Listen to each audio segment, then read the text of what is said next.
এনার কিচেনে আবারও সবাইকে স্বাগত জানাচ্ছি আরও একটা রেসিপি দেখার জন্য। বন্ধুরা আসসালামু আলাইকুম, কেমন আছেন সবাই?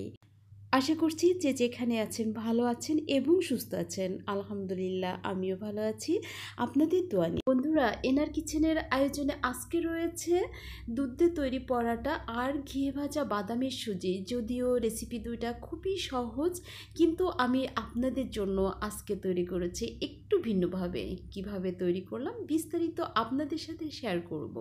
তার আগে আপনাদের কাছে আমার ছোট্ট একটা রিকোয়েস্ট, সেটা হচ্ছে, না আমার চ্যানেলটি নয়, এই রেসিপি দুইটা বাসায় একদিন ট্রাই করুন, ইনশাল্লাহ ভালো হবে। তাহলে চলুন রেসিপি দুইটা দেখে নেওয়া যাক। পরোটা তৈরি করার জন্য একটা ডো তৈরি করে নিব। আর ডো তৈরি করার জন্য আমি আটা নিয়ে নিচ্ছি।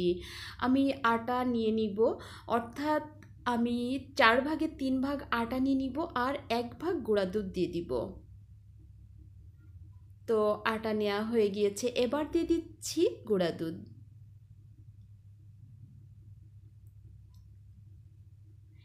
দিয়ে দিচ্ছি 1 টেবিল চামচ চিনি, আর দিয়ে দিচ্ছি স্বাদ অনুযায়ী লবণ। দিয়ে দিচ্ছি 2 টেবিল চামচ সয়াবিন তেল। এবার সব উপকরণগুলো খুব ভালো করে একটা চামচের সাহায্যে মিশিয়ে নিচ্ছি। এই যে দেখুন, ঠিক এভাবে খুব ভালো করে মিশিয়ে নিতে হবে।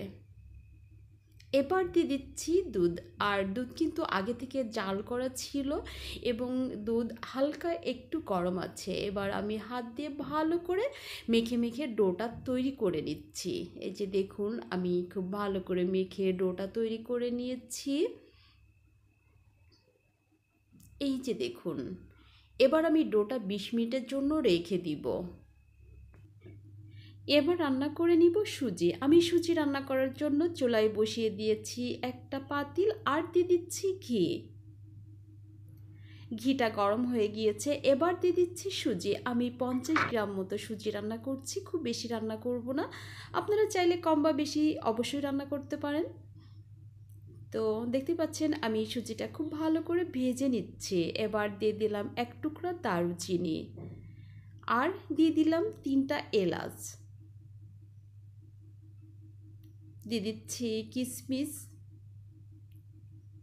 সুজির পরিমাণটা বুঝে কিশমিশ দিয়ে দিবেন, কোনো ধরা বাঁধা নিয়ম নাই, বেশিও দিতে পারেন কমও দিতে পারেন, তবে সুজির পরিমাণটা বুঝে কিশমিশ দিবেন।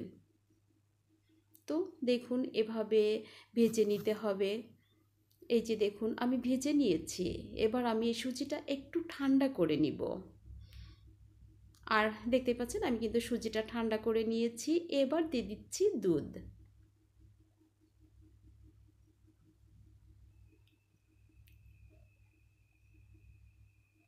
আর দুধ দেওয়ার সাথে সাথে কিন্তু সুজিটা নেড়ে দিতে হবে, নইলে কিন্তু সুজির দলা পেকে যেতে পারে। ততক্ষণ পর্যন্ত নাড়তেই থাকবেন যতক্ষণ পর্যন্ত বলক না আসে। আর সুজিতে যখনই বলক চলে আসবে তখন কিন্তু আর দলা পেকে যাওয়ার ভয় থাকবে না। আমি দিয়ে দিয়েছি কিছু বাদাম কুচি করে, আর দিয়ে দিলাম সামান্য লবণ।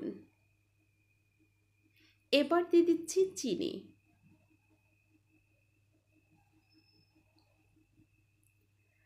চিনির পরিমাণটাও আপনার মিষ্টি কতটুকু খেতে চান সেটার উপর নির্ভর করবে। যতটুকু মিষ্টি খেতে চান সেই পরিমাণ চিনি দিয়ে দিলেই হবে।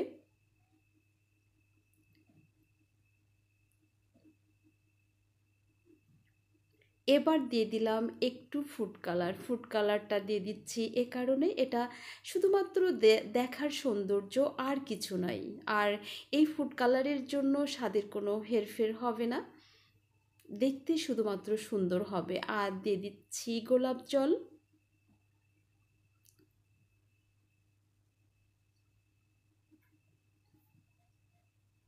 রান্নাটা প্রায় হয়ে এসেছে, এই পর্যায়ে দিয়ে দিলাম আরও 1 চা চামচ ঘি। এখন ঘিটা দিলে কি হয়, এর স্বাদটা আরও বেশি ভালো হয়। তো সুজিটা রান্না হয়ে গিয়েছে, নামিয়ে নিচ্ছি। দেখুন এর ঘনত্বটা এমন হবে। কিছু বাদাম দিয়ে সাজিয়ে নিচ্ছি। এই যে দেখুন কতটা সুন্দর হয়েছে, খেতেও মাশাল্লাহ হবে। এবার আমি পরাটাগুলো ভেজে নেওয়ার জন্য চুলায় দিয়ে দিয়েছি একটা ফ্রাই প্যান, আর দিয়ে দিচ্ছি পরিমাণ মতো সয়াবিন তেল। আর এই যে আমার ডো থেকে কিন্তু 4টা পরাটা হয়েছে। এবার আমি পরাটা ছেড়ে দিচ্ছি। এই যে দেখুন, একটু ঘুরিয়ে দিচ্ছি, সুন্দর ফুলে উঠেছে দেখুন। এবার আমি উল্টে দিচ্ছি, খুব সাবধানে কিন্তু পরাটাগুলো উল্টে দিতে হবে, কারণ এই পরাটা একটু বেশি তেলে ভাজতে হয়। আমি আবারও উল্টে দিলাম।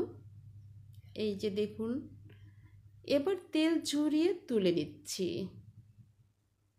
এই যে দেখুন, খুবই সুন্দর হয়েছে। এই যে দেখুন, কাছ থেকে একটু দেখিয়ে দিচ্ছি। তো এমনই করে সবগুলো পরাটা ভেজে নিচ্ছি।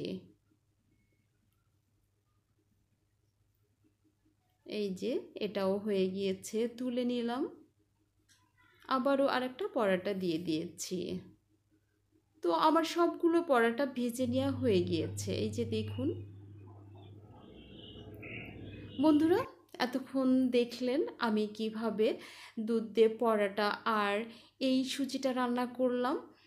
যদি আমার এই রেসিপি দুইটা আপনাদের ভালো লেগে থাকে, অবশ্যই বাসায় একদিন ট্রাই করুন, ইনশাল্লাহ ভালো হবে।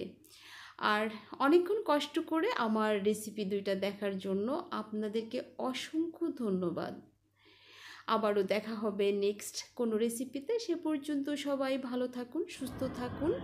আজকের মতো বিদায় নিচ্ছি আমি নিম্নি। আল্লাহ হাফেজ।